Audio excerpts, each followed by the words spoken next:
In May of 1453, as Ottoman banners rose above the walls of Constantinople, the first thought in the minds of merchants across Europe's capitals was neither faith nor empire.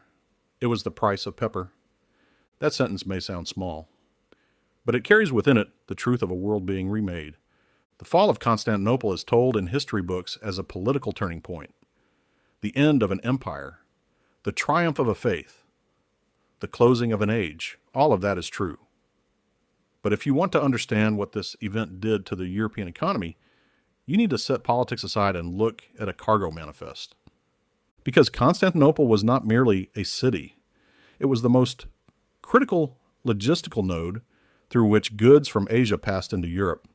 And that node now belonged to the Ottomans. To understand why spice mattered so much, you need to picture the Europe of that era. No refrigeration, no reliable long-term preservation of meat. In winter, protein came from animals that had been salted down or were already on the edge of spoiling. Pepper, cinnamon, cloves. These spices were not about flavor. They slowed the decay of meat. They made survival possible. A sack of pepper in medieval Europe could pay rent, settle a debt, or purchase a slave. Spices were so valuable that certain European cities accepted them as units of tax payment. Venice's wealth derived largely from its position as the middleman of this trade, which raises the question that must be asked. How did this trade actually work, and why did the fall of Constantinople shake it so deeply? The Silk Road was not a single road, as it is so often described. Goods from China, India, and Southeast Asia moved along different overland and maritime routes, passing first into the hands of Arab merchants, then to the ports of the Levant, then to Constantinople or Egypt, and finally to Venice, Genoa, and Barcelona. Every link in that chain carried a commission. Every transfer point carried a tax. But the most critical junction was Constantinople. Because the city controlled both shores of the Bosphorus, it held both the Black Sea trade and the gateway to the Aegean. Venetian merchants understood this perfectly. For centuries, they had maintained privileged positions through special trade agreements with Constantinople, securing their role as the primary carriers of Eastern goods into Europe. The system was expensive, slow, and dependent on multiple intermediaries, but it worked. After 1453, it no longer did. The Ottoman Empire did not immediately restrict transit trade upon taking Constantinople, nor did it shut commerce down entirely. But it changed the terms. Taxes rose, privileges were renegotiated, and most significantly, a psychological shock ran through European merchants. The logistical corridor they had considered secure for decades was now under the control of another power entirely. Pepper prices climbed, and Venice's profit margins began to erode, but the real crisis had not yet arrived. The real crisis came with the realization that Venice could not control the situation.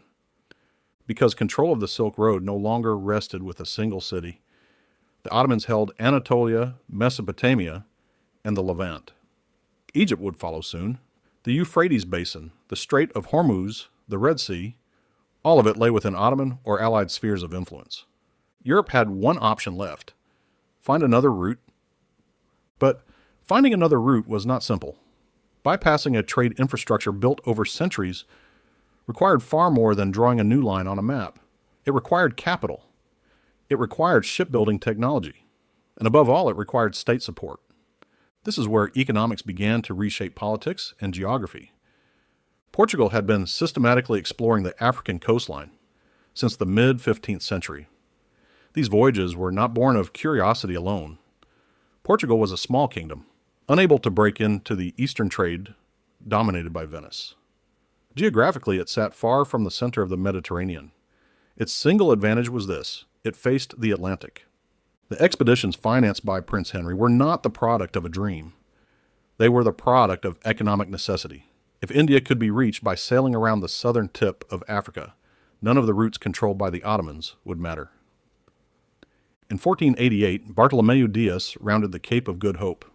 In 1498, Vasco da Gama reached Calicut. Portugal had found the maritime door to India. At that moment, the economic center of gravity of the world began to shift. But Portugal's success was not merely the product of seamanship.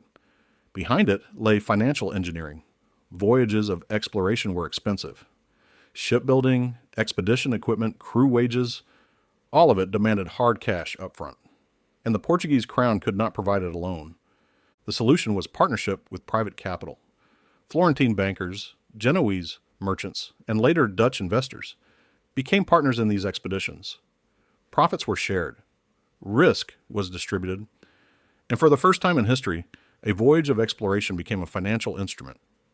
This structure was entirely new. Trading companies had existed before, but they were typically controlled by a single family or guild. What was now emerging was different. A system in which multiple investors participated across multiple voyages on multiple routes. The name of that system would change over time. But its logic is familiar. Today we call it the joint stock company. Portugal's opening of the Indian route began Venice's decline. But the decline was slow. Venice remained powerful, still traded with the Ottomans, still operated as the most sophisticated financial center in the Mediterranean. But it no longer held a monopoly. And the end of the monopoly changed prices. Spice arriving in Lisbon from India was not as expensive as spice arriving through Venice, because the number of intermediaries had been reduced. By seizing Hormuz, Aden, and Goa, Portugal began directly controlling the trade routes. This was destroying the profit margins Venetian merchants had protected for decades.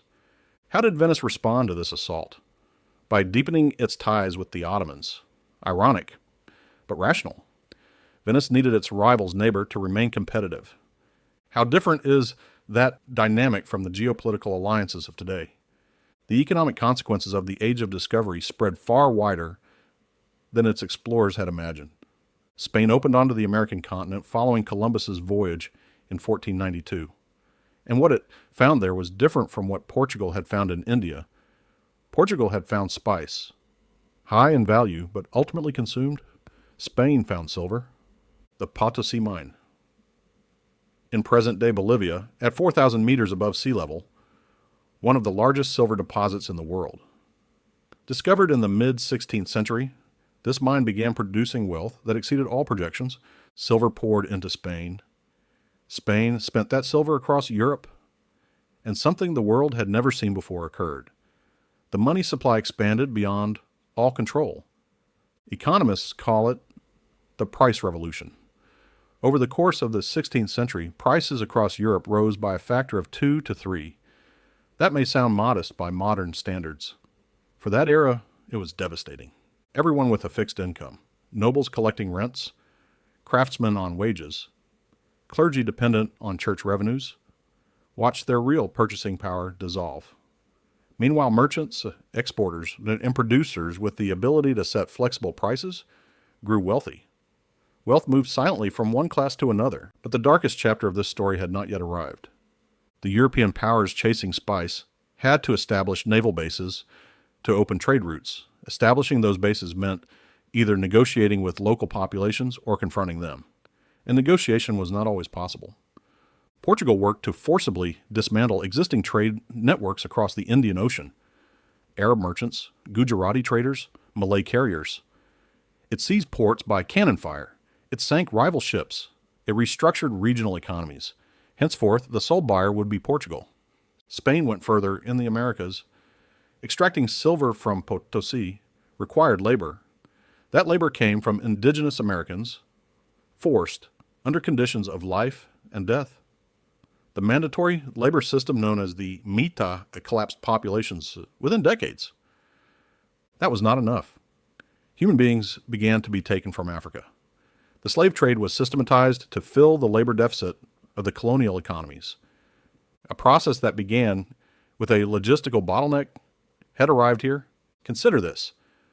What was the starting point? The fall of a city, the closure of a trade route, a price increase on a cargo manifest. And from that small starting point, these outcomes followed.